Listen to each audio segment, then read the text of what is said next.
Amém, meus irmãos. Bênção de Deus. Estamos aqui para o nosso penúltimo dia do estudo de Apocalipse.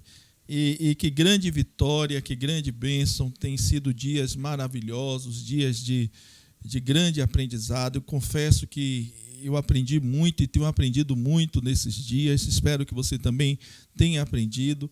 Nós estamos em um momento muito especial, né, no mundo, no Brasil. E esses estudos têm sido assim de esperança, de bênção de Deus. Hoje nós vamos entrar em dois capítulos importantíssimos, né? Dois capítulos que vai trazer sobre nós uma graça muito especial, uma bênção muito especial.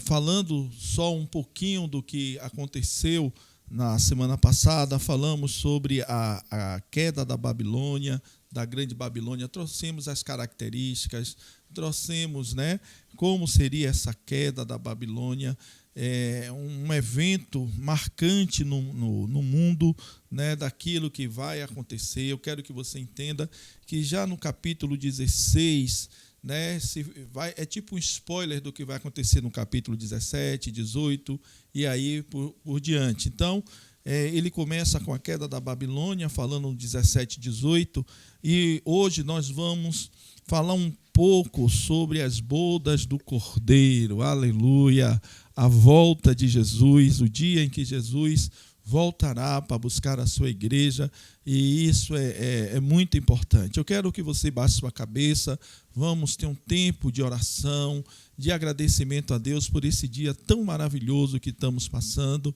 né, na presença do Senhor. Pai, muito obrigado, Senhor, por tudo aquilo que o Senhor tem feito em nossas vidas, pelas misericórdias do Senhor.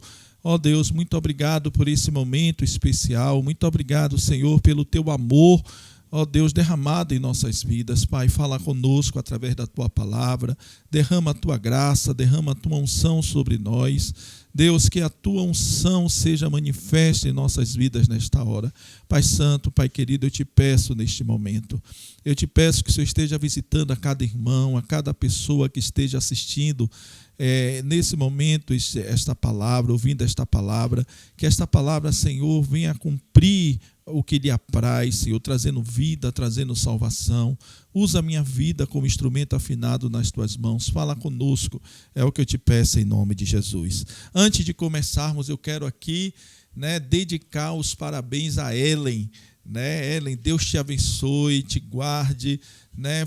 São dias maravilhosos. Eu não ia fazer isso, vou fazer só com um, mas eu vou me lembrar de alguns.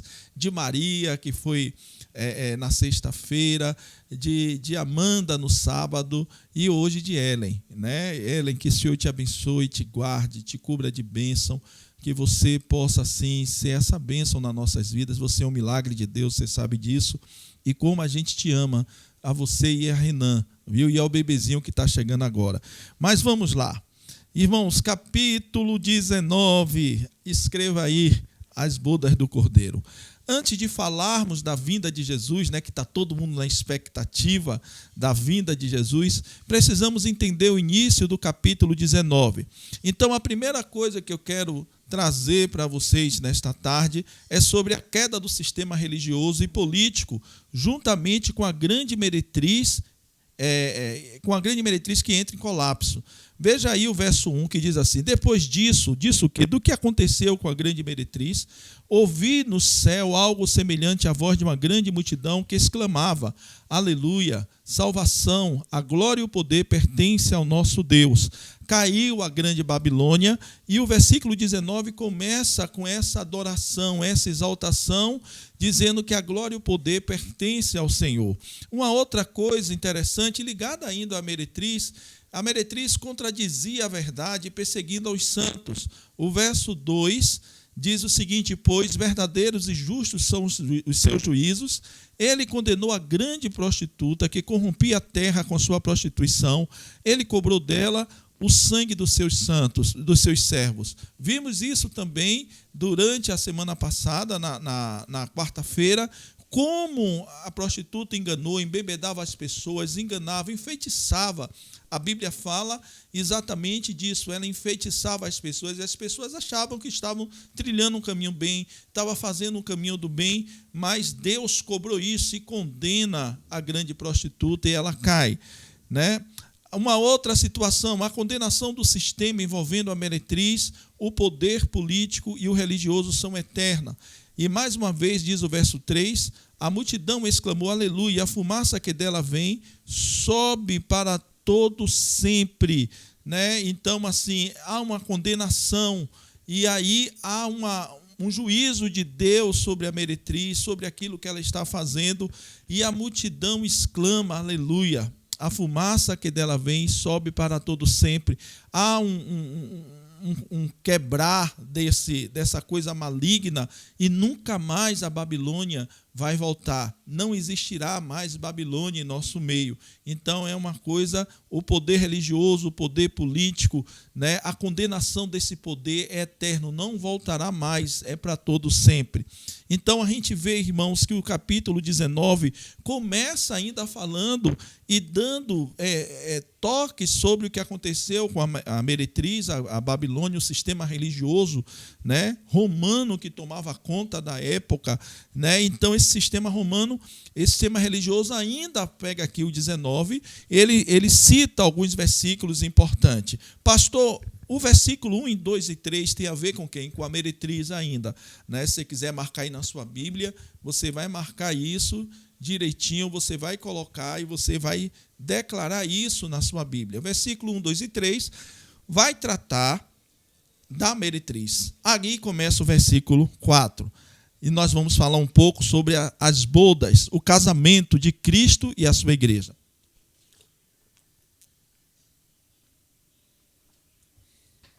Uma águazinha que ainda não é de coco. Pois bem, as bodas, o casamento, né? Olha o que diz. Eu queria que você prestasse atenção, você fosse marcando com a sua Bíblia, você fosse colocando de uma forma tranquila, sem exagero, você fosse assim, se você tem uma caneta, se você tem um lápis de cor, você fosse marcando as coisas, escrevendo. Sua Bíblia é para isso mesmo, é para você escrever, marcar, né? Para que quando você olhe para a sua Bíblia, você entenda o que está acontecendo. Então, o primeiro ponto que eu quero falar aí sobre as bodas do Cordeiro, a noiva é honrada com um belíssimo casamento com o noivo. O verso 7 e 8 nos traz isso, do capítulo 19, diz, regozijemo-nos, vamos nos alegrar e dar-lhe glória, pois chegou a hora do quê? Do casamento, aleluia, chegou a hora do momento, chegou a hora desse casamento maravilhoso, né, do Cordeiro e a sua noiva. Já se aprontou, preste bem atenção, irmãos, ainda não é a segunda vinda. Eu quero que você entenda que esse casamento está acontecendo, as bodas do Cordeiro, nós que fomos ataviados, que fomos arrebatados, que fomos levados, estamos sendo agora participando disso, já participamos do tribunal de Cristo, aonde recebemos as nossas heranças, daquilo que Deus tinha preparado para nós, né? Agora você está sendo, de uma forma maravilhosa, está acontecendo essas bodas, e a Bíblia diz, chegou a hora do casamento do Cordeiro e a sua noiva. Isso está acontecendo lá no céu com a gente, e imagine o frisson que não vai ser. Então diz o verso 8, foi-lhe dado para vestir-se linho fino, brilhante e puro. O linho fino são os atos justos dos santos. Então, nós vamos estar ataviados, nós vamos estar arrumados, preparados à espera do noivo. Aleluia, isso lá em cima, as coisas estão acontecendo na glória. Uma outra coisa sobre o casamento, há uma bem-aventurança de quem participa das bodas. Bodas quer dizer casamento. E o anjo me disse, escreva, felizes os convidados para o banquete do casamento do Cordeiro. E acrescentou, estas são as palavras verdadeiras de Deus. Irmãos, a igreja, como está aí no slide, a igreja é a noiva e os convidados. Eu quero que você entende para isso. Então, a igreja é a noiva e os convidados para as bodas são todos aqueles que fazem parte dela. Então, é um momento ímpar. É um momento ímpar. Então, a igreja é a noiva e os convidados são todos aqueles que fazem parte desse momento, dessas bodas. Anjos, a própria igreja, os irmãos, todos fazem parte dessas bodas e será um momento inesquecível, um momento que nunca, no mais belo casamento que você pôde participar, você não vai mensurar o que é imensurável, o que vai acontecer nesse dia. É um dia de festa, um dia solene na presença do Senhor, aonde de fato e de direito agora nós seremos a noiva do Cordeiro. Aleluia. Irmãos, o processo das bodas, eu quero explicar um pouquinho, que eu achei interessante, como é o processo das bodas na cultura judaica. A gente falando um pouco da cultura. Primeiro, o noivado. Era feito diante de duas testemunhas, o noivado comum, na cultura, e tinha um caráter significativo e profundo. Quando a pessoa ficava noivo, era o casamento, Era o processo já ali, a pessoa já era aquela já era um do outro ali, não mudava nada. Então, esse era um processo de noivado, uma coisa profunda, uma coisa séria, significativa, isso na cultura. Eu estou trazendo agora para o nível cultural, um casamento cultural lá em Israel.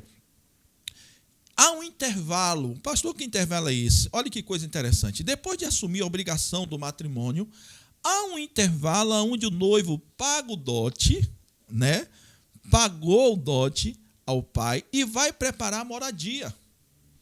Ele sai, deixa a noiva nesse tempo que ele sai para preparar a moradia, é o tempo que a noiva vai ser adornada, a noiva vai ser preparada para a volta do noivo. Olha só como é bem parecido.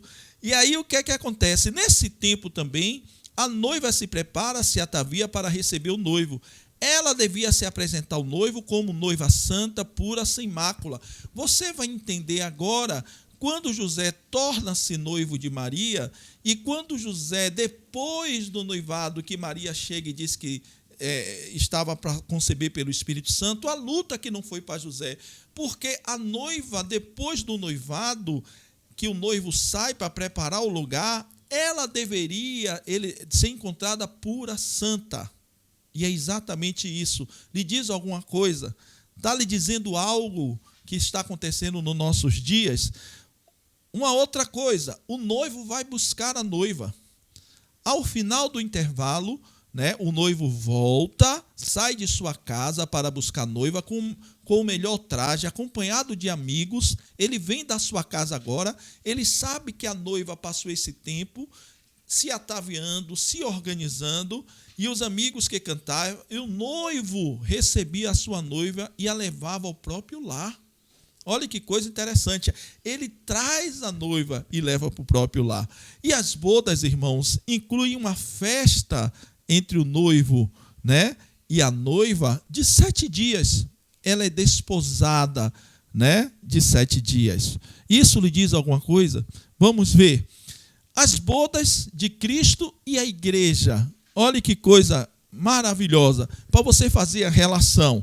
O noivo escolhe e compra com seu sangue a noiva. Nós somos comprados pelo sangue de Jesus. Nós fomos, o Senhor nos escolheu e nos comprou. O intervalo é o período que a noiva tem para se preparar. Nós estamos vivendo o tempo do intervalo. Nós estamos nos preparando, esperando a volta do noivo. O que foi fazer o noivo? Olha o que diz João 14, de 1 a 3. Não se perturbe o coração, não se perturbe o coração de vocês. Creio em Deus, creia também em mim. Na casa de meu pai há muitos aposentos. Se não fosse assim, eu lhes teria dito: vou preparar-lhes o lugar. E se eu for preparar-lhes o lugar, voltarei e os levarei para mim, para que vocês estejam onde eu estiver. Irmãos, olhem na tradução da linguagem de hoje, para ficar mais claro. Jesus disse: não fiquem aflitos, creiam em Deus e creiam também em mim. Na casa do meu pai há muitos quartos, e eu vou preparar um lugar para vocês. Se não fosse assim, eu já lhes teria dito: E depois que eu for preparar um lugar para vocês, voltarei e os levarei comigo para onde eu estiver, vocês estejam também. Irmãos, olha que coisa tremenda. O que é que está acontecendo com a gente? O noivo foi fazer o quê? Ele nos comprou com sangue na cruz, esteve aqui, nos resgatou com sangue. Depois ele disse, olha, fique, se adorne, se prepare, porque eu vou preparar o lugar. O lugar está sendo preparado. O lugar está sendo organizado para o dia das bodas. O dia das bodas é esse lugar que Deus preparou. E aí o que é que fez o noivo? O noivo veio buscar a noiva. Quando o noivo veio buscar a noiva no arrebatamento, o lugar já estava preparado e agora a gente está vivendo o tempo aqui que nós estamos lendo das bodas. É algo fantástico. E talvez você queira mais uma relação. O povo de Israel passava as bodas são 7 dias. E nós estaremos com o Senhor 7 anos. 7 anos, enquanto o anticristo estiver aqui, passaremos com o Senhor 7 anos, depois nós retornaremos com ele para reinar.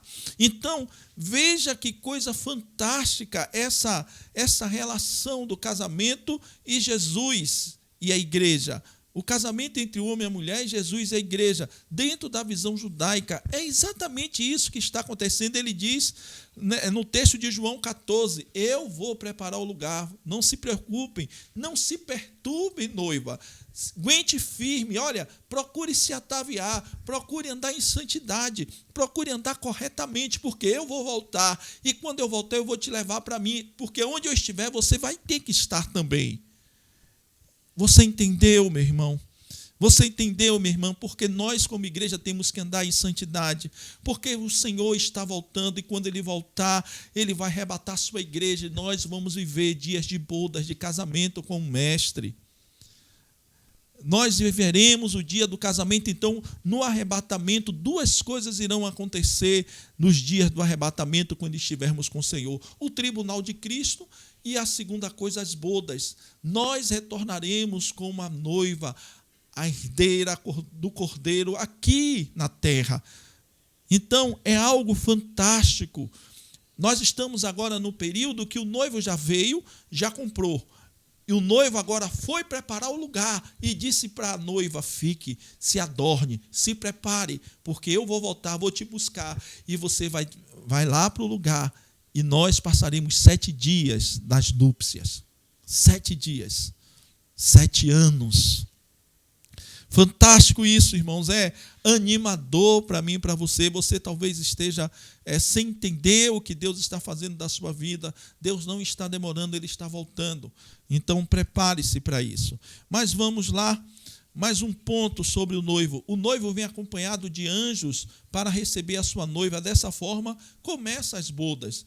E diz o verso 7, regozijemo-nos, vamos nos alegrar e dar-lhe glória, pois chegou a hora do casamento do Cordeiro e a sua noiva já se aprontou. Olha só que coisa linda, chegou a hora do casamento do Cordeiro, o que foi que aconteceu com a noiva? Ela se aprontou, aleluia, que esse seja o nosso regozijo, que a gente esteja pronto para o dia das bodas do Cordeiro, que a gente esteja pronto para o dia do arrebatamento, que a gente esteja pronto para as bodas e dizer, Senhor, estou aqui, a noiva já está pronta. Eu quero lhe dizer, se Jesus voltar hoje, você está pronto. Se Jesus voltar hoje, você está pronta. Você está preparada para viver esse momento. Você está ataviada, você está organizada em Deus para viver esse momento. O noivo está voltando. Igreja, se prepare. Não é isso? O noivo está voltando. Então, é algo maravilhoso a gente viver esse momento. Um outro ponto sobre as bodas. As bodas do noivo com a igreja continuam não por uma semana, né? Mas por toda a eternidade. Nós vamos viver essa união com Cristo por toda a eternidade. Então é algo que enche os nossos corações de esperança.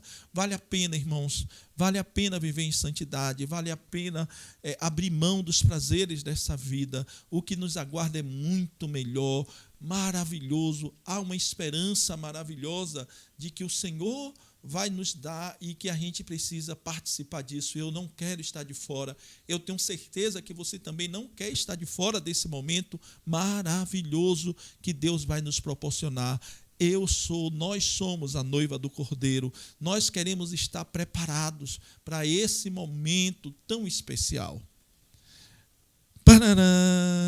E acabou, pastor, o casamento, está tudo beleza, 7 anos. Então, olhem só para você ter uma ideia o que vai acontecer. A igreja foi arrebatada e durante 7 anos o anticristo vai tomar, vai acontecer tudo isso, queda de Babilônia, testemunha, selo dos 144 mil, está tendo catástrofe, está tendo problemas na terra, o anticristo se levanta, constrói o templo em Israel, é tido como Messias, e depois todo esse movimento está acontecendo na terra. E a igreja vivendo 2 momentos importantes, o dia do tribunal de Cristo e as bodas do Cordeiro lá em cima. Acabou os 7 anos, aí acontece, Jesus volta com a igreja, a segunda vinda de Cristo. Algo, irmãos, que vai ser glorioso na terra, porque as pessoas que estão aqui, elas não vai ser como o arrebatamento. O arrebatamento ninguém viu, foi um piscar de olhos. Mas para a segunda vinda, todo olho verá a igreja voltando com Cristo nos ares. Irmãos, vai ser um momento espetaculoso, maravilhoso, algo que não tem como a gente mensurar o que vai acontecer na face da terra na segunda volta de Cristo. Agora tem uma coisa, a segunda volta de Jesus não vai ser uma volta de cordeiro. Isso eu gosto de deixar bem frisado. Ele vem para reger as nações com cetro de ferro. Ele vem para julgar as nações. E é isso que eu quero deixar bem claro. Então Jesus, está aí esse slide, né? A segunda vinda de Cristo. E aí o que é que tem? Outro slide bonito. Eu imagino que vai ser algo mais bonito do que isso. Muito, não tem nem comparação, né? A chegada do Mestre e todo olho verá. Todo olho verá. Pastor, e como é que vai ser? Quero dizer mais uma coisa, que nós estamos seguindo de forma cronológica os versículos, capítulos por capítulo de Apocalipse. Né? Eu já sei de irmãos e pessoas que acham que Jesus volta no capítulo 11, 12. Não, nós estamos seguindo a cronologia do próprio livro. Tá bom? Então, dentro da cronologia do livro, ela acontece aqui, no verso 11. Né? João vê Jesus vindo vitoriosamente do céu. E ele diz o seguinte: vi o céu aberto e diante de mim um cavalo branco, cujo cavaleiro se chama Fiel e Verdadeiro. Ele julga e guerreia com justiça. Irmãos, interessante aqui que esse cavalo branco, esse cavaleiro do cavalo branco, não é o anticristo. O anticristo, ele foi coroado para fazer uma missão, né? Mas aqui não, aqui diz que um cavalo branco cujo cavaleiro se chama, aqui atesta quem ele é. Lá não, ele tinha sido coroado para desenvolver uma missão, né? Se chama Fiel e Verdadeiro. Ele julga e guerreia com justiça. Então, essa é a visão que ele tem, João, na volta do Senhor Jesus. Ele não vem como cordeiro, ele não vem, né, como alguém manso, ele vem como um guerreiro. E aí diz, vamos ver a descrição desse noivo dentro de Apocalipse. Vamos descrever esse Jesus que voltará com a igreja, esse Jesus que voltará para fazer diferença, esse Jesus que voltará para ver o mundo e instalar o novo milênio. Olhe quem ele é. Diz os seus olhos são como chama de fogo, em sua cabeça há muitas coroas e um nome que só ele conhece e ninguém mais. Né? Então, olhos como chamas de fogo. Irmãos, imagine essa cena. Uma outra coisa, o verbo de Deus está vestido com manto tingindo de sangue e o seu nome é palavra de Deus, né? Ele é o Logos, ele é a palavra de Deus. João 1 diz, no princípio era o verbo, que é a palavra. Ele estava com Deus e ele era o quê? E ele era Deus. Então, esse é o verbo de Deus, esse é o que vem em nome do Senhor, é a palavra de Deus, esse é tido como a palavra de Deus, está vestido com manto cingido de sangue que foi derramado na cruz. O noivo vem acompanhado, ele não vem só. Os exércitos do céu seguiam, vestidos de linho fino, branco, puro, e montados em cavalos brancos. Irmãos, vem um exército de santos e anjos, e vai ser um negócio maravilhoso nesse dia. A noiva agora, casada nas bodas, depois do momento das bodas, ela desce como alguém que irá participar desse momento maravilhoso. Ele disse, aonde eu vou preparar o lugar, e aonde eu estiver, vocês também vão estar. É como marido e mulher, uma só carne. Que beleza, que bênção, irmãos. Pode dar glória a Deus, que é uma bênção mesmo. Uma outra coisa, o rei virá ao som da trombeta. Mateus 24, 31. E ele enviará os seus anjos com grande som de trombeta, e estes se unirão os seus eleitos dos quatro ventos, de uma a outra extremidade dos céus. Irmãos, haverá um som de trombeta no mundo inteiro que vai ser ouvido. E como um relâmpago que sai do Oriente, né, e vai para o Ocidente, assim há de ser a vinda do Filho do Homem. Todo olho verá, é o próximo slide, todo olho verá. Pois o Filho do Homem no seu dia será como um relâmpago, cujo brilho vai de uma extremidade à outra do céu. Olha, é algo que o mundo inteiro vai ver, vai ficar estagnado, porque diante da pane, da queda da Babilônia, diante do que está acontecendo no mundo, do anticristo se levantando, das coisas acontecendo, todo olho verá. E vai ser um momento crítico sobre a humanidade, porque ninguém esperava que Jesus voltasse. Deixa eu beber uma aguinha aqui. Pastor, e como é que vai ser essa volta? Primeiro, Jesus voltará pessoalmente. Pessoalmente, irmãos, é visível, é pessoal.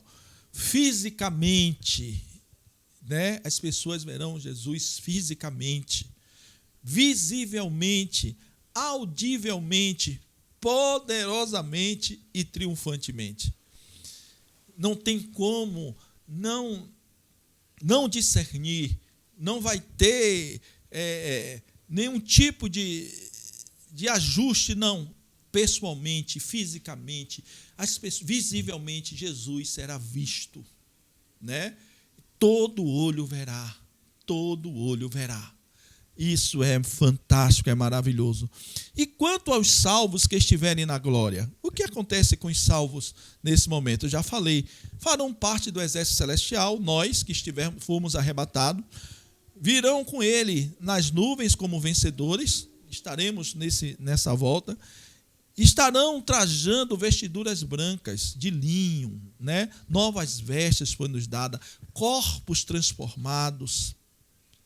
Meus irmãos, que coisa tremenda. Eu acho que a gente vai olhar para as pessoas que estão aqui na terra, vai dizer, meu Deus, eu tinha esse tipo de sentimento, eu carregava comigo também angústia, eu carregava inveja, eu carregava ódio no coração, meu Deus, eu não tenho mais nada disso, meu corpo foi transformado, meu corpo foi glorificado, aleluia, não tenho mais câncer, olha, aquela dor que eu tinha na coluna acabou, a dor nos rins, olha, acabou a enxaqueca, é um novo corpo. Irmãos, eu creio que a gente vai ficar admirando, dizer, meu Deus, o ser humano, debaixo de um corpo que não é glorificado, ele está afadado ao fracasso e à morte. Ah, meus irmãos, que grande bênção, que grande bênção. Um outro ponto sobre o noivo é que o noivo regerá com vara de ferro, já falei aqui. De sua boca sai uma espada afiada com a qual ferirá as nações passarão. as nações passarão em revista e serão feridas. Ele governará com cetro de ferro. Ele pisará o lagar do vinho, do furor da ira do Todo-Poderoso. Irmãos, não vai ser brinquedo. A volta de Jesus vai ser uma volta de imposição. E ele vai dizer: eu sou o Senhor de toda a terra. Não há outro além de mim. Os homens, por um momento, eles irão aceitar Jesus, porque não tem como. Não tem, quando eu falo aceitar, é reconhecer o senhorio de Cristo. Eles irão reconhecer o senhorio de Cristo. Vai ser algo estrondoso, maravilhoso que Deus vai fazer. O cetro de ferro, o pastor quer cetro de ferro, né? Veja em Apocalipse que ele já falava disso. Aquele que vencer e fizer a minha vontade, até o fim darei autoridade sobre as nações. Ele governará com cetro de ferro e as despedaçará a um vaso de barro. Já falava lá em Apocalipse, né, 2 sobre isso. Pisar o lagar. Vê Apocalipse 14 também, já falava 19 e 20. O anjo passou a foice pela terra, juntou as uvas e lançou no grande lagar da ira de Deus. Elas foram pisadas no lagar fora da cidade, e correu sangue do lagar, chegando ao nível dos freios dos cavalos, numa distância de cerca de 300 quilômetros. Irmãos, algo vai acontecer, as coisas vão ser colocadas em ordem, né? Assim, as nações vão ser feridas.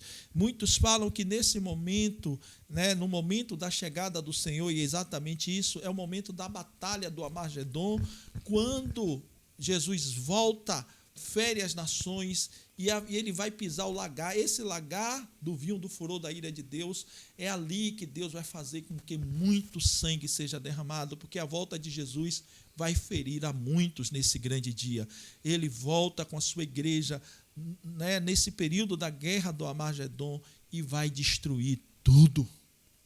Vai destruir tudo. As nações ficarão acuadas, sem entender o que está acontecendo, porque Israel está sendo, no vale do Megido, ou Meguido, Israel está sendo atacado. Israel não tem forças mais para lutar contra as nações que estão ali naquele vale contra ele. E ali Jesus volta bradando. Diz que a terra vai se fender. A terra vai se fender e o noivo volta. Isso é maravilhoso, irmãos. Né? Essa ideia de que o Senhor não vai permitir que Israel seja destruída, vai haver um grande movimento. Haverá um grande movimento. Pois bem, pastor, o noivo tem um nome acima de todo nome. Em seu manto e em sua coxa está escrito este nome: Rei dos Reis e Senhor dos Senhores. Toda a terra saberá que Ele é o Senhor. Toda a terra saberá que Ele é o Rei dos Reis. E quando houver esse movimento do Armagedon, Ele volta. Quando eles perceberem, quando a gente, né, vê as coisas estão acontecendo, Israel já não tem mais força, o Senhor volta e colocará as coisas em ordem. Aleluia, glória a Deus. Amém, meus irmãos. Vamos ler Filipenses 2, 9 a 11, diz: Por isso Deus exaltou a mais alta posição, e lhe deu o nome que está acima de todo nome, para que ao nome de Jesus se dobre todo o joelho, no céu, na terra e debaixo da terra, e toda língua confesse que Jesus Cristo é o Senhor, para a glória de Deus Pai. Então, é um movimento de Deus, o nome dele é acima de todo nome. Não tem nome de presidentes, de juízes, não tem nome de reis. Ele está acima de todo nome. Aleluia. Pois bem, nós vimos pouco, né? E a gente vai falar agora, né, sobre esse momento maravilhoso, né, sobre essa questão da batalha do Armagedon, que ele vai trazer sobre nós um pouco disso. E agora o que é que vai acontecer?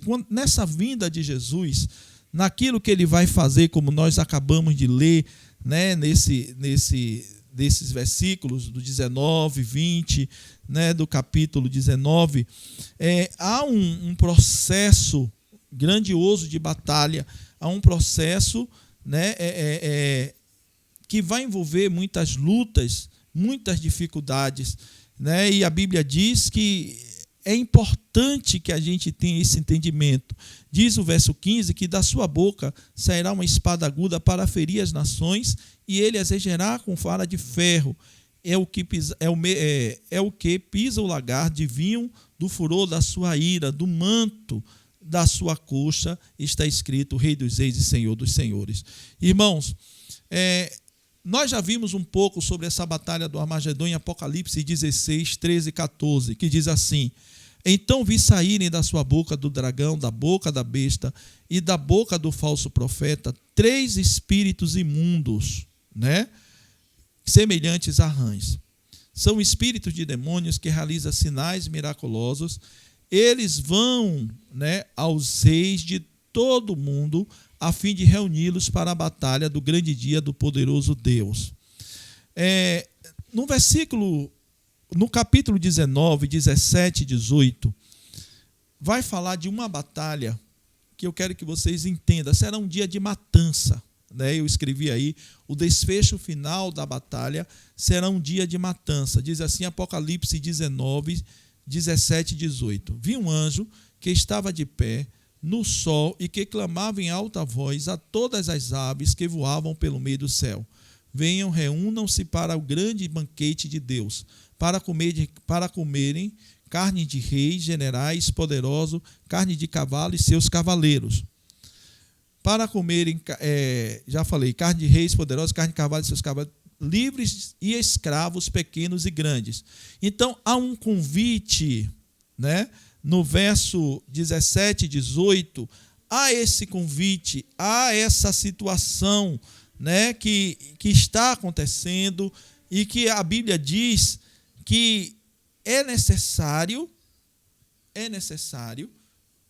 que, convidando as aves. Olhe bem, o convite agora é para as aves. Para comer o quê? Carne das pessoas que serão mortas nessa batalha. Um adeno aqui para os irmãos. Na Bíblia em Apocalipse fala sobre 2 batalhas: a guerra do Armagedon e a guerra de Gog e Magog, né? A guerra de Gog e Magog. O que nós estamos vendo, o que nós estamos percebendo, é um grande levante, né, do anticristo dentro desse processo, porque haverá 2 guerras. Agora, tem historiadores que dizem o seguinte, que não existe 2 guerras, é uma guerra só, né? Eu estava lendo um pastor que escreveu muitos livros, né? E o comentário dele sobre Apocalipse é esse, que não existe guerra de Armagedon, só existe uma guerra em Apocalipse. Tem pessoas que acham que a guerra do Gog e Magog foi antes do Armagedon, e tem pessoas que acham que a guerra de Gog e Magog foi depois do Armagedon. Nós vamos seguir o contexto bíblico dentro da veracidade bíblica, daquilo que a Bíblia está nos falando, né? Está nos dizendo, está nos mostrando. Então, olhe bem, no verso 15, fala que saía da boca aguda para ferir as nações, e ele regerá com vara de ferro. Esse mesmo versículo está trazendo uma alusão à guerra do Armagedon, né? E aí vem o 16, na sua coxa tem escrito Rei do Rei do Senhor. Aí ele diz, vi um anjo que estava no sol e clamou com grande voz, verso 17, dizendo, todas as vezes que voavam pelo meio do céu, vinde e ajuntai-vos, né, a ceia do grande Deus, para que comais carne de reis, a carne de tribunos, a carne dos fortes, a carne dos cavalos, dos que sobre eles se assentam, e a carne de todos os homens livres e servos, pequenos e grandes. E aí começa aqui, né, uma coisa interessante, que a gente, depois desse convite, preste atenção, que o convite do homem era as aves para comer as carnes do que vai acontecer nesse momento. Então, vai ser um dia de matança, vai ser um dia de muitas mortes, será um dia de desespero para aqueles que se levantaram contra o Senhor. O levante do anticristo. Então, verso 19, vi a besta, os reis da terra, e os seus exércitos reunidos para governarem contra aquele que está montado no cavalo e contra seu exército. Preste bem atenção. Agora, o anjo está dizendo que está vendo a besta. Olha ele de novo, o anticristo, os reis da terra e os seus exércitos reunidos para guerrearem contra quem? Montado no cavalo contra o exército do Senhor. O que é que acontece, irmãos, no verso 20? Vai acontecer o final do anticristo e do falso profeta. A Bíblia diz no verso 20, mas a besta foi presa, e com ela o falso profeta, que havia realizado os sinais miraculosos em nome dela, com os quais ele havia enganado os que receberam a marca da besta e adoraram a imagem dela. Os dois foram lançados aonde? Vivos? No lago de fogo que arde com enxofre. Então, entenda o que está acontecendo. Essa guerra aqui foi organizada. O Armagedon foi organizado quando tem o Armagedon, que há o momento de batalha, que Israel não aguenta mais. Fala lá o verso 15, o Senhor vem e sai da sua boca, né, uma espada aguda que destrói as nações, e há uma grande matança. A Bíblia diz que ele vai pisar o lagar com o vinho do furor da sua ira. Isso quer dizer, olha, vai ter muito sangue nesse dia. Né? Vai ter muito sangue nesse dia. Mas isso aí, Jesus, vem. Mas aí diz que o anjo diz, olha, convida as aves e diz, agora venha, porque vai ter carne de muita gente para vocês se banquetearem. Essas pessoas que se levantaram com o Senhor irão sofrer. Mas o que é que acontece?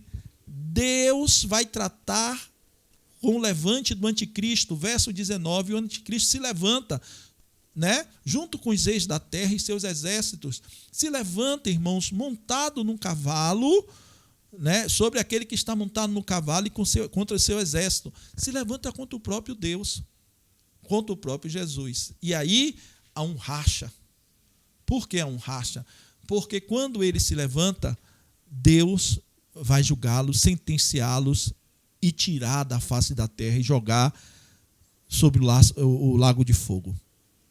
Deus vai dar o fim ao anticristo e à besta. A Bíblia diz que eles foram lançados vivos no lago de fogo.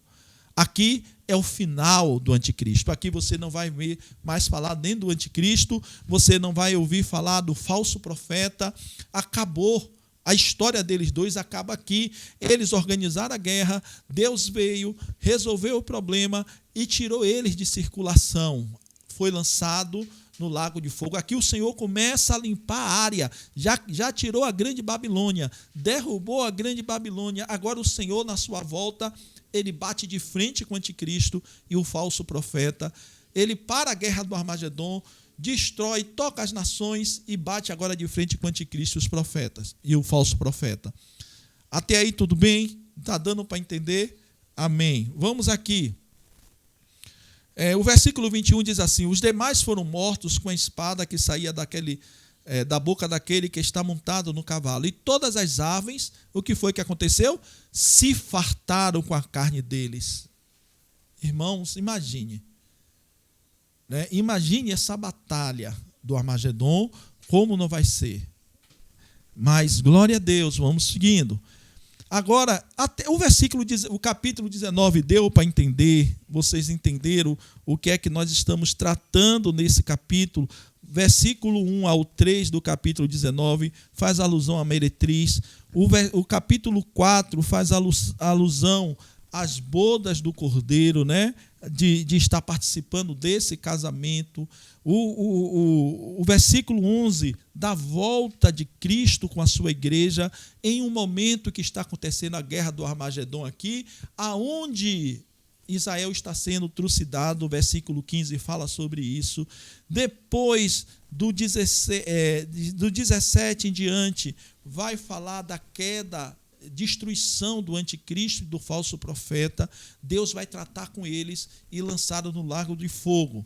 Amém. Glória a Deus. Pastor, acabou? Não, falta mais um capítulo ainda. E nós vamos, deixa eu perguntar, quantos minutos nós temos? Ainda temos muito tempo. Espera aí um momentinho, mais uma aguinha.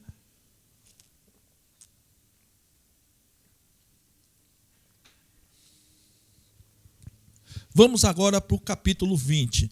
Então, o capítulo 19 né? Fala da meretriz ainda, fala das bodas, fala da volta de Jesus, fala da destruição do anticristo e o falso profeta.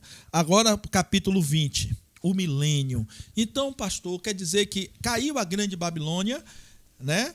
Foi destruído a guerra do Armagedon, uma guerra organizada pelo anticristo, falso profeta, né? Eles organizaram, e os reis da terra, se levantaram nações na guerra do Armagedon, para que no vale de Megido, ou Megido, como você queira chamar, se levantasse contra Israel. Israel já sem força, o Senhor volta nesse dia, a volta de Jesus com a igreja, e se organizam, e ali se destrói o anticristo e o falso profeta. Agora, entra-se no milênio, já não tem a grande Babilônia, não tem o anticristo, o falso profeta, as nações se rendem, né? São subjugadas ao senhorio de Cristo, né? São subjugadas, e ali Jesus estabelece o milênio, e aí é algo que abre os nossos olhos, e o milênio é um milênio visível. Jesus irá governar por 1000 anos a terra. Vamos ver. Introdução. O capítulo 20 vai tratar do destino de Satanás e do milênio. Quem já foi destruído? A grande Babilônia, o falso profeta, o anticristo já foi destruído, a guerra do Armagedon já foi resolvida, né? Jesus casa com a sua igreja lá na glória, na igreja arrebatada, ele desce e ali para a guerra do Armagedon e resolve todas as coisas. Isso já foi resolvido.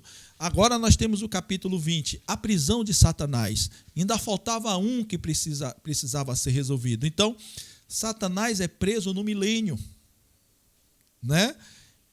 O anticristo e o falso profeta, eles são presos e destruídos aqui antes do milênio, na volta de Jesus. Na volta de Jesus, eles são fulminados. Mas Satanás é preso no milênio.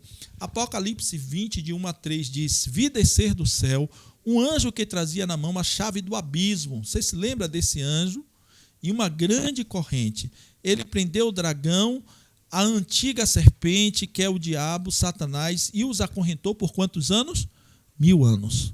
Então, trouxe, né, um anjo que tinha a chave do abismo, acorrentou e prendeu por 1000 anos. Ele ficou acorrentado por 1000 anos. E nesses 1000 anos, Jesus estabelece o seu reino sobre a terra.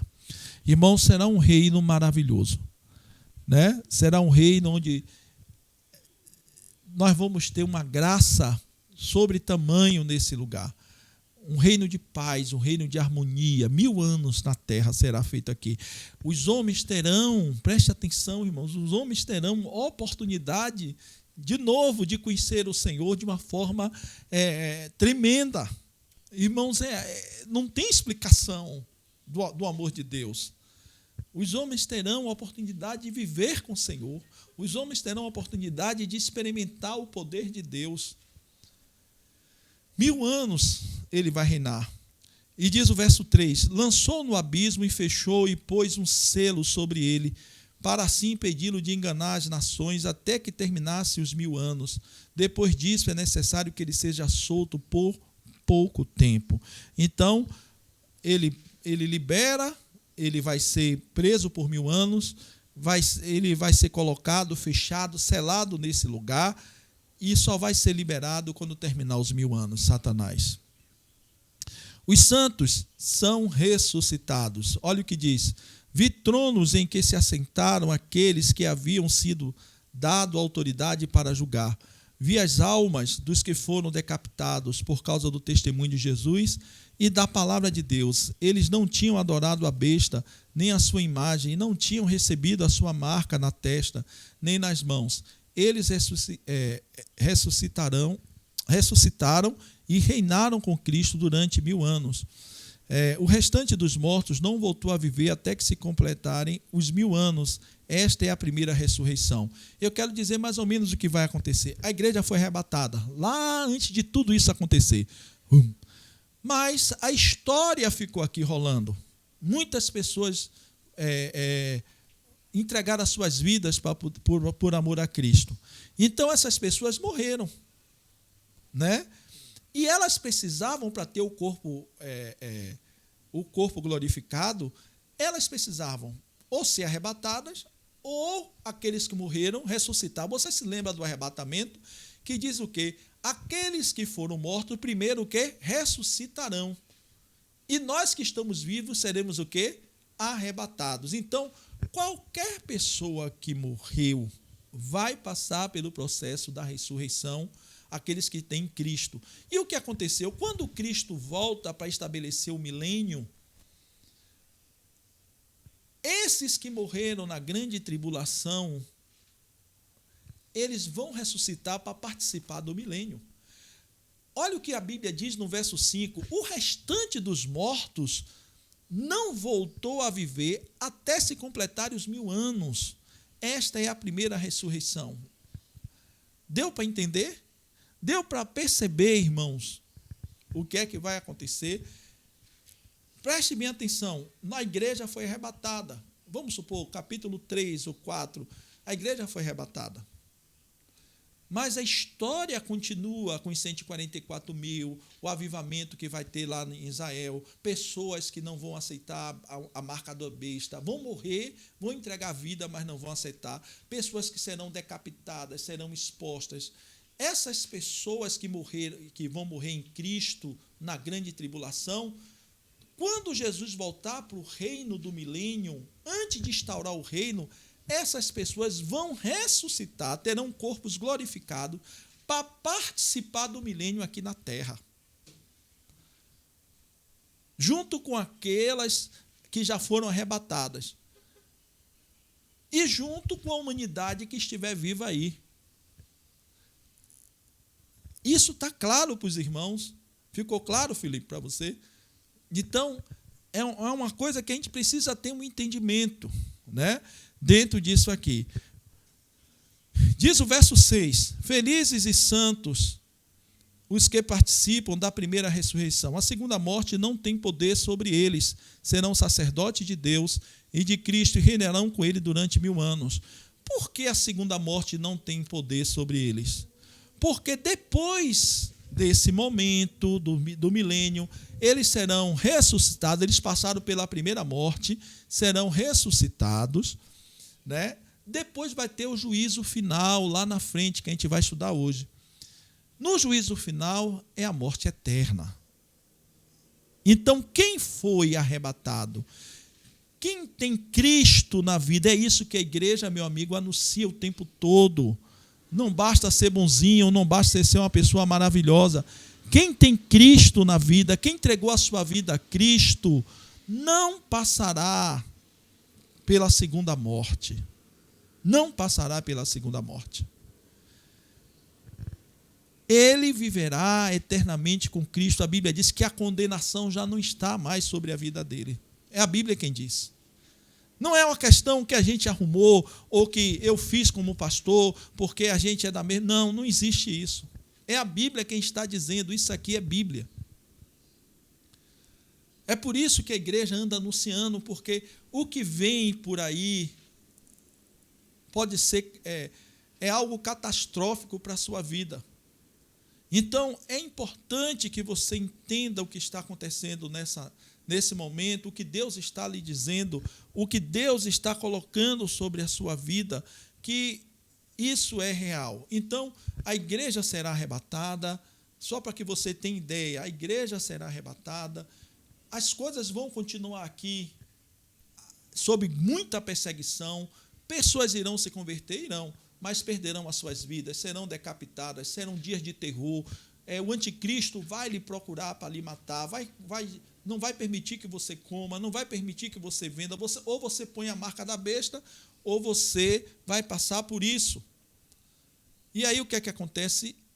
Alguns irmãos não vão aceitar a marca da besta, não vão aceitar, e vai se voltar para Deus, mas vão morrer. Quando Jesus volta com a igreja arrebatada, esses irmãos que morreram serão ressuscitados para participar do milênio.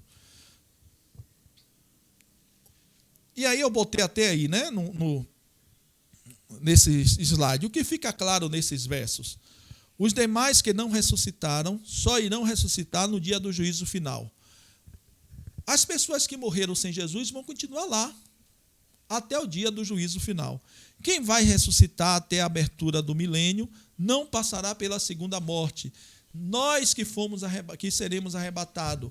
E quem ressuscitar, né, da grande tribulação não vai passar pela segunda morte, que é a morte eterna. Aí vem de novo, né? Felizes os santos que participam da primeira ressurreição. A segunda morte não tem poder sobre eles, serão sacerdotes de Deus e reinarão com ele durante 1000 anos. João 5,24 diz: e eu lhes asseguro que quem ouve a minha palavra e crê naquele que me enviou tem a vida eterna e não será condenado, mas já passou da morte. Então, olha que coisa interessante. Preste atenção à sequência para que você entenda o quão importante é aceitar a Cristo. Quem ouve a minha palavra e crê naquele que me enviou, isso é Jesus dizendo que crê em Deus que me enviou, tem o quê? A vida eterna. Você não precisa fazer muita coisa. Você precisa crer em Deus. Precisa crer em Jesus, entregar a sua vida a Jesus. Diz o quê? Tem a vida eterna e não será o quê? Condenado. Condenado a quê, pastor? A morte eterna. Você não passará pela segunda morte. Mas passou da morte para a vida. Hoje, nós estamos morrendo. Sem Jesus, eu estou na morte. Mas no momento em que eu aceito Cristo, eu passo da morte para a vida. Esse corpo pode ir embora, mas a minha vida está nas mãos do Senhor e não passará pela segunda morte. Romanos 8, de 1 a 2 diz: portanto, agora já não há o quê? Condenação para os que estão em quem? Em Cristo Jesus. Você não está condenado mais. Quando você tem Cristo, a condenação não existe mais. Porque por meio de Cristo Jesus, a lei do Espírito de vida me libertou da lei do pecado e da morte. Você é livre. Acabou, irmãos. A condenação que eu estava para passar a eternidade sem Cristo acabou. É Jesus, a palavra de Deus que está dizendo. Portanto, já não há condenação para os que estão em Cristo Jesus. Pronto, pastor. E aí começou os 1000 anos, Satanás foi preso, né? Por 1000 anos, o Senhor está reinando, os irmãos que morreram na grande tribulação ressuscitaram, estão com a gente passando os 1000 anos na terra. E passados os 1000 anos, o que será feito? O que acontecerá? Pois bem, Satanás será o quê? Solto depois dos 1000 anos. Apocalipse 27 diz: quando terminarem os 1000 anos, Satanás será solto da sua prisão. Uma outra coisa, olhe bem, irmãos, o que é a humanidade. Jesus passou 1000 anos aqui, o reino milenal de Cristo na terra. Olhe bem o que é a humanidade. Olhe bem, vocês vão entender o que tem nesse coração do homem, do nosso coração pecaminoso. Satanás foi solto. E a Bíblia diz que Satanás seduz os pecadores de novo à rebeldia. Verso 8 diz: Satanás sairá para enganar as nações que estão nos 4 cantos da terra. Irmãos, ele vai trabalhar de novo depois do milênio. Depois do milênio, ele sai para enganar as nações que estão nos 4 cantos da terra. E aí fala de Gog e Magog, a fim de reuni-lo para a batalha. Seu número é como a areia do mar. Isso foi o que eu falei. Apocalipse fala de 2 grandes batalhas. Dentro da leitura cronológica, capítulo por capítulo de Apocalipse, a primeira batalha que vem é do Armagedon. Né? Ele traz que vem a segunda vinda de Cristo. Depois do milênio, quando Satanás é solto, a Bíblia diz que Satanás organiza agora as nações no 4 cantos da terra. Olhe bem. E vai estabelecer uma batalha chamada de Gog e Magog. Há muita teoria sobre isso aqui, né? Que é o meu nome? Que vai ser uma guerra organizada pela Rússia, que vai pegar algumas nações. Lembre-se que você vai perceber logo a diferença das 2 guerras. Eu vou falar aqui sobre isso. Mas assim, Gog e Magog é uma outra batalha que Satanás vai organizar para se levantar contra Israel de novo. De novo. As nações marcharão por toda a superfície da terra e cercarão o acampamento dos santos, a cidade amada, mas um fogo desceu do céu e as devorou. Eles vão cercar Jerusalém agora. Agora não é Meguido, é Jerusalém. Há diferença entre a batalha do Armagedon e a batalha de Gog e Magog. A primeira, a do Armagedon, a organização da batalha do Armagedon foi feita pelo dragão, anticristo e o falso profeta, enquanto a batalha de Gog foi organizada por Satanás. Você pode ver isso na Bíblia. Quem organizou a batalha do Armagedon foi o anticristo, o falso profeta e as nações, e os príncipes e o próprio dragão, o próprio Satanás. Já a batalha de Gog e Magog foi só Satanás. Ele já não tinha o falso profeta e ele já não tinha também o anticristo.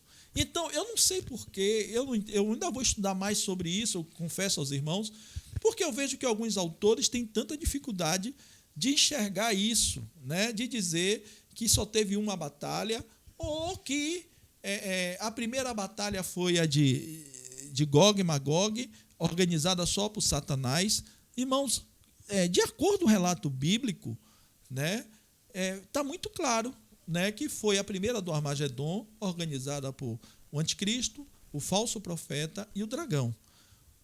Depois do milênio, Satanás sozinho se levanta, seduz as nações de novo, isso mostra a dureza do coração do homem, depois de 1000 anos de reinado de Cristo.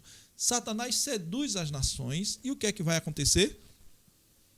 Ele organiza a batalha de Gog e Magog. Então, a primeira coisa que a gente pode observar é essa. A segunda, irmãos, a batalha do Armagedon será no Vale de Meguido. Já a batalha de Gog e Magog será dentro de Israel, em Jerusalém. São duas coisas diferentes. Então, depois do milênio, antes do milênio, se dá a batalha do Armagedon com a volta de Cristo. Depois do milênio, quando o milênio se estabelece, que Satanás é preso por 1000 anos, e depois, quando ele é solto, o que é que vai acontecer? Ele vai organizar as nações de novo para marchar contra Jerusalém. O final de Satanás. Lembre-se que ele foi preso, foi solto, e aí Deus vai dar o final dele agora. O diabo que as enganava foi lançado no lago de fogo que arde com enxofre, onde já havia sido lançado quem? A besta e quem? O falso profeta. Já estavam lá. Deus disse, agora é a sua vez, você também vai cair.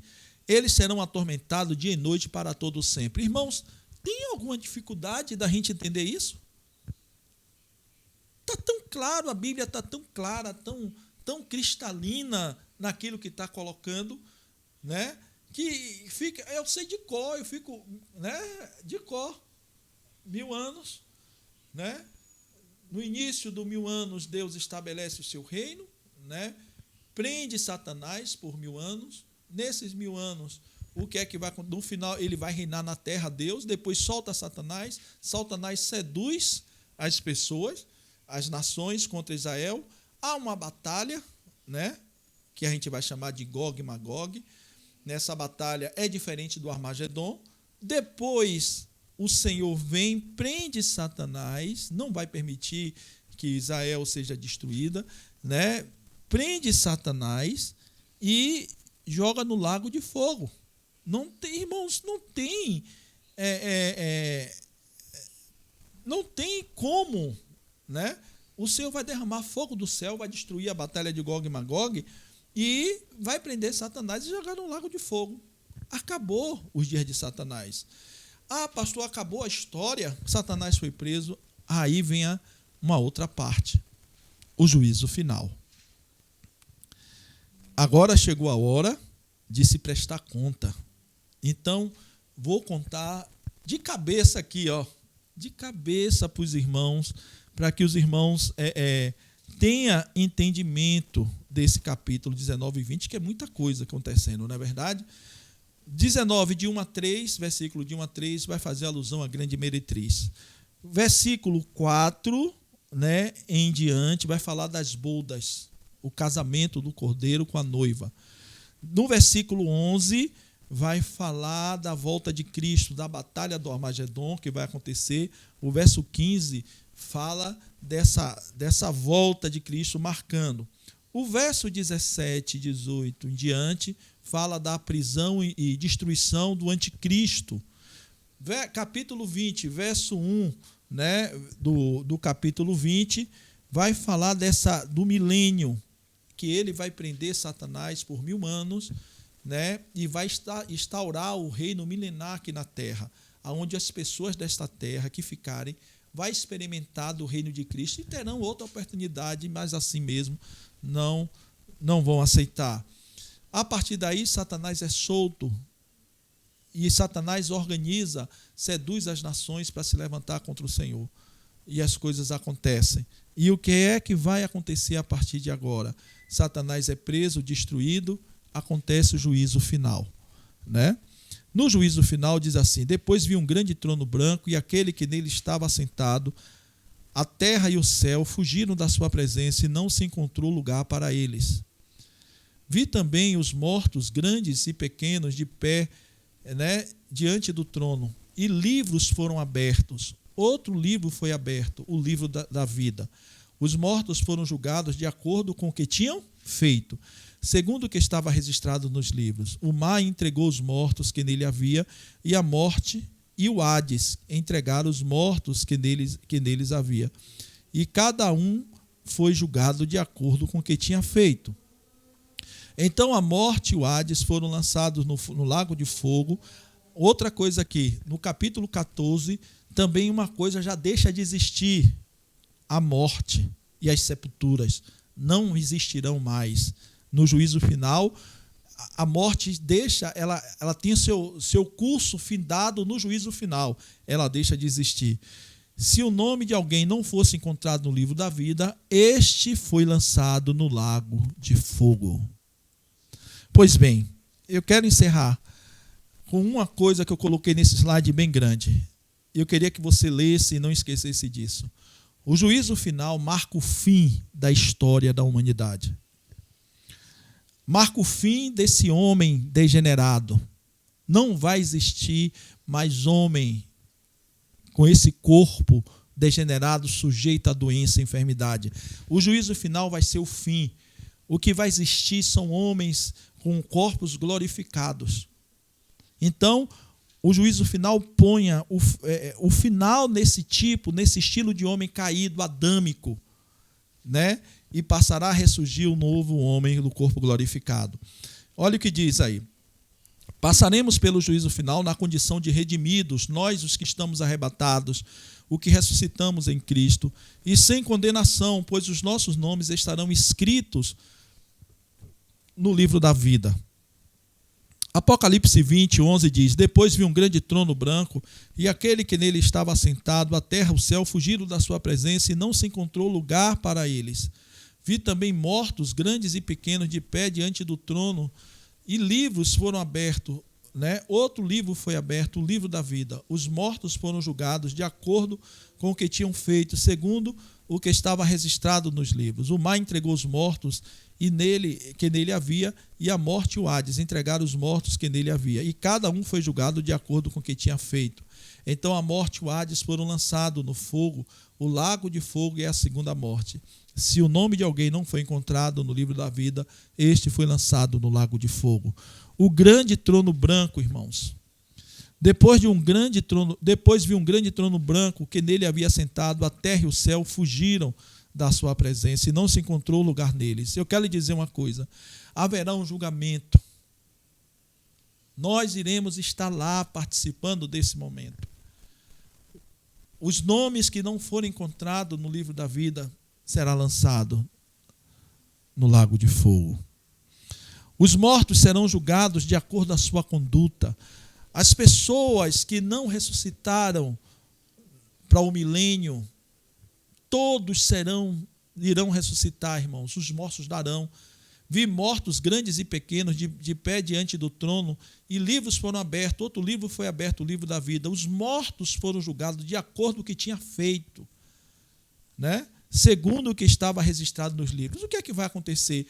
Haverá aqui uma no entendimento meu, haverá naquele dia um reconhecimento do que a pessoa fez? Haverá um reconhecimento do que a pessoa fez, porque é um julgamento. Mas quando pender para o lado do livro, diz, olha, você fez isso, muito bom, você foi um cara que falou a verdade, você foi um cara que procurou andar correto, você é um cara íntegro, você é uma pessoa justa, mas eu quero lhe saber uma coisa, seu nome está no livro da vida? Você aceitou Jesus como seu Senhor e seu Salvador? Ah, não. Infelizmente, eu reconheço, mas você não pode participar da eternidade comigo. Olhe só, porque a Bíblia está falando aqui que haverá um julgamento de acordo com o que cada um tenha feito. Então, vai ser reconhecido o que as pessoas fizeram. Vai ser reconhecido como as pessoas andaram. Olha, você não andou muito bem, você foi um cara assim, você foi um cara assado, mas eu quero lhe perguntar uma coisa, seu nome está escrito no livro? Não. Então não pode. Mas pode acontecer. Rapaz, eu tenho visto que você errou nisso, mas você entregou a sua vida a Cristo, seu nome está escrito no livro da vida, tá. Vinde a mim, queridos. A questão, irmãos, é que nós vamos receber galardão por aquilo que fizermos em Cristo Jesus. Sem Cristo não há como ter vida eterna. A morte eterna sem Cristo. O que é o Hades? Vou trazer aqui uma visão bem rápida e bem simples para que os irmãos entendam. Diz assim, o mar entregou os mortos que nele havia e a morte e o Hades entregaram os mortos que neles haviam, e cada um foi subjugado de acordo com o que tinha feito. Irmãos, para explicar de uma forma simples, é a condição da sepultura. Um exemplo. O ladrão da cruz, quando morreu, Jesus disse que ele estava com ele aonde? No paraíso, não foi isso? Estarás comigo hoje mesmo no paraíso. Então o ladrão morreu e estava no paraíso. Mas a pergunta que eu quero fazer é o seguinte: aquele ladrão foi sepultado? Foi. Ele ressuscitou? Não. Ele vai ter que ressuscitar. Essa é a questão. Ele vai ter que ressuscitar para receber o corpo glorificado. Entendeu agora? Ele vai ter que ressuscitar para receber esse corpo glorificado. Ah, pastor, mas já está no paraíso.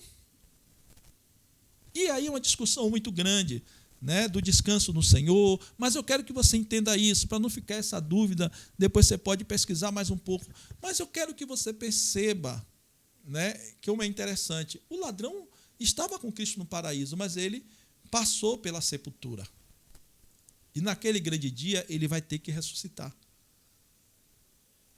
Ele vai ressuscitar para receber o corpo glorificado. E aí a Bíblia diz, chama isso que o Hades entregou, né? E é a condição de sepultura sobre essa situação. A morte será extinta, irmãos. Então a morte e o Hades foram lançados aonde? No lago de fogo, né? E o lago de fogo é a segunda morte. Não haverá mais morte. Depois do juízo final, algo que foi extinto, olha, já foi extinto a grande Babilônia, já foi extinto o falso profeta e o anticristo, já foi extinto Satanás, já foi extinto, agora foi extinta a morte e o Hades. Não haverá mais morte. Não haverá mais morte. Nesse momento será decretado o destino da raça humana. Se o nome de alguém não for encontrado no livro da vida, este foi lançado no lago de fogo. Está aqui a razão da igreja existir. Está aqui a razão da igreja estar diante de você nesse momento, para dizer a você que sem Jesus não há vida. Está aqui a razão para que a gente possa dizer sobre a questão do Senhor na sua vida. Meu irmão, em nome de Jesus, se você não consertar a sua vida, fica difícil. Vai ficar impossível você caminhar com o Senhor da forma como você está. Nós temos uma vida que vamos entregar ao Senhor Jesus. E você precisa acordar para a realidade daquilo que Deus quer para você. Eu quero, nesta hora, declarar a vitória do Senhor sobre você. Que haja conserto.